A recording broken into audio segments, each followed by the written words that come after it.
Hello everyone, welcome to Lasha cooking channel. ನಾನಿವತ್ತು ನಿಮಗೆ ತುಂಬಾ ಸಿಂಪಲ್ಲಾಗಿ ಮಾಡಿಕೊಳ್ಳುವಂತಹ ಫ್ರಾನ್ಸ್ ಬಿರಿಯಾನಿಯನ್ನು ಮಾಡಿ ತೋರಿಸ್ತಾ ಇದ್ದೀನಿ. ಇದು ಕುಕ್ಕರಲ್ಲಿ ಈಸಿಯಾಗಿ ನಾವು 10 ಮಿನಿಟ್ಸಲ್ಲಿ ಮಾಡ್ಕೊಳ್ಬೋದು. ಇದು ಟೇಸ್ಟ್ ಕೂಡ ತುಂಬಾ ಡಿಫ್ರೆಂಟ್ ಆಗಿರುತ್ತೆ. ಬನ್ನಿ ನೋಡೋಣ ಇದನ್ನು ಹೇಗೆ ಮಾಡೋದು ಅಂತ. ಅದಕ್ಕಿಂತ ಮುಂಚೆ ನೀವು ಇದೇ ಮೊದಲ ಬಾರಿಗೆ ನಮ್ಮ ಚಾನಲನ್ನು ವೀಕ್ಷಿಸ್ತಾ ಇದ್ದರೆ ದಯವಿಟ್ಟು ಲಾಶ ಕುಕಿಂಗ್ ಚಾನಲನ್ನು ಸಬ್ಸ್ಕ್ರೈಬ್ ಮಾಡ್ಕೊಳ್ಳೋದನ್ನು ಮರಿಬೇಡಿ.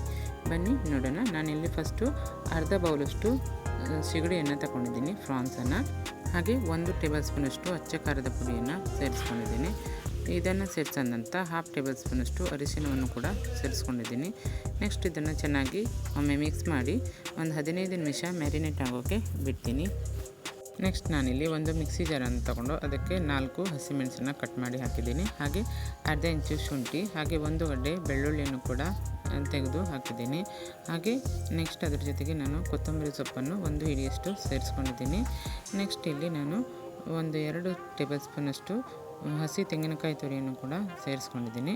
ಹಾಗೆ ಅದರ ಜೊತೆಗೆ ಒಂದು 5 ರಿಂದ 6 ಕಾಳು ಮೆಣಸನ್ನು ಕೂಡ ಸೇರಿಸ್ಕೊಂಡು 2 ಟೇಬಲ್ ಸ್ಪೂನಷ್ಟು ನೀರನ್ನು ಸೇರಿಸಿ ನೋಡಿ ಈ ರೀತಿಯಾಗಿ ನುಣ್ಣಗೆ ರುಬ್ಕೊಳ್ತೀನಿ. ನೆಕ್ಸ್ಟ್ ನಾನು ಇನ್ನೊಂದು ಮಿಕ್ಸಿ ಜಾರಲ್ಲಿ ನಾನು 1 ಕಪ್ಪಷ್ಟು ಹಸಿ ತೆಂಗಿನಕಾಯಿ ತುರಿಯನ್ನು ತೆಗೆದುಕೊಂಡು ಅದನ್ನು ಕೂಡ ರುಬ್ಬಿ ಹಾಲು ತೆಗೆದಿಟ್ಕೊತೀನಿ, ಅಂದರೆ ತೆಂಗಿನಕಾಯಿ ಹಾಲನ್ನು ತೆಗೆದು ಇಟ್ಕೊತೀನಿ.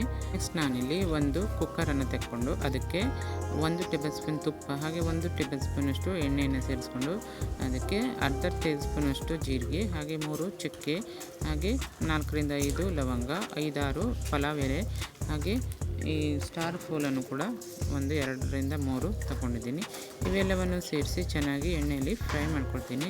ಫ್ರೈ ಮಾಡಾದ ನಂತರ ಒಂದು ದೊಡ್ಡ ಗಾತ್ರದ ಈರುಳ್ಳಿಯನ್ನು ಕೂಡ ಕಟ್ ಮಾಡಿ ಸೇರಿಸ್ಕೊಂಡಿದ್ದೀನಿ. 1 ರಿಂದ 2 ಈರುಳ್ಳಿಯನ್ನು ಸೇರಿಸ್ಕೊಳ್ಬೋದು. ಮತ್ತು ನೆಕ್ಸ್ಟ್ ನಾನು ಅದಕ್ಕೆ 2 ಟೊಮೆಟೊವನ್ನು ಕೂಡ ಕಟ್ ಮಾಡಿ ಸೇರಿಸ್ಕೊಂಡಿದ್ದೀನಿ. ಇದು ಟೊಮೆಟೊ ಮತ್ತು ಈರುಳ್ಳಿ ಚೆನ್ನಾಗಿ ಫ್ರೈ ಆದ ನಂತರ ಅದಕ್ಕೆ ರುಬ್ಬಿಟ್ಕೊಂಡಿರುವಂತಹ ಪೇಸ್ಟನ್ನು ಕೂಡ ಸೇರಿಸ್ಕೊಂಡಿದ್ದೀನಿ. ನೋಡಿ ಈ ರೀತಿ ಸೇರಿಸಾದ ನಂತರ ಅದನ್ನು ಚೆನ್ನಾಗಿ ಎಣ್ಣೆಯಲ್ಲಿ ಫ್ರೈ ಮಾಡ್ತೀನಿ. ನೆಕ್ಸ್ಟ್ ಅದಕ್ಕೆ ಮ್ಯಾರಿನೇಟ್ ಮಾಡಿದಂತಹ ಫ್ರಾನ್ಸನ್ನು ಕೂಡ ಸೇರಿಸ್ಕೊಂಡಿದ್ದೀನಿ. ಈ ರೀತಿಯಾಗಿ ಸೇರಿಸ್ಕೊಂಡಾದ ನಂತರ 3 ನಿಮಿಷ ನಾನು ಚೆನ್ನಾಗಿ ಅದನ್ನು ಎಣ್ಣೆಯಲ್ಲಿ ಫ್ರೈ ಮಾಡ್ಕೊಳ್ತೀನಿ.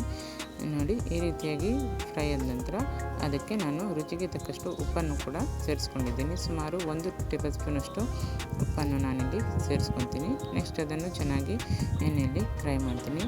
ಹಾಗೆ ಅದರ ಜೊತೆಗೆ ನಾನಿಲ್ಲಿ ಎವರೆಸ್ಟ್ ಬಿರಿಯಾನಿ ಮಸಾಲೆಯನ್ನು ಕೂಡ ಸೇರಿಸ್ಕೊಂಡಿದ್ದೀನಿ. ಹಾಗೆ ಈಗ ನಾನು ಇಲ್ಲಿ 1.5 ಗ್ಲಾಸಷ್ಟು ಅಕ್ಕಿಯನ್ನು ತೊಳ್ಕೊಂಡು ಸೇರಿಸ್ಕೊತಿದ್ದೀನಿ. ನಾನಿಲ್ಲಿ ಸೋನಾ ಮಸೂರಿ ರೈಸನ್ನು ತಗೊಂಡಿದ್ದೀನಿ. ನೀವು ಬೇಕಿದ್ದರೆ ಬಾಸುಮತಿಯಾಗಿ ಯಾವುದೇ ಬೇರೆ ರೈಸನ್ನು ಕೂಡ ತಗೊಂಡು ಮಾಡ್ಬೋದು. ಇದು ಸೋನಾ ಮಸೂರಿ ರೈಸಲ್ಲೂ ಕೂಡ ತುಂಬಾ ಚೆನ್ನಾಗಿ ಉದುರಾಗಿ ಬರುತ್ತೆ. ಹಾಗೆ ನಾನು ಅಕ್ಕಿಯನ್ನು ಸೇರಿಸಿದ ನಂತರ ಅದನ್ನು 2 ರಿಂದ 3 ನಿಮಿಷ ಚೆನ್ನಾಗಿ ಫ್ರೈ ಮಾಡ್ಕೊಳ್ತೇನೆ.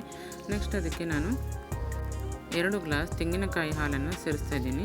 ಹಾಗೆ 1 ಗ್ಲಾಸ್ ನೀರನ್ನು ಕೂಡ ಸೇರಿಸ್ಕೊಂಡಿದ್ದೀನಿ.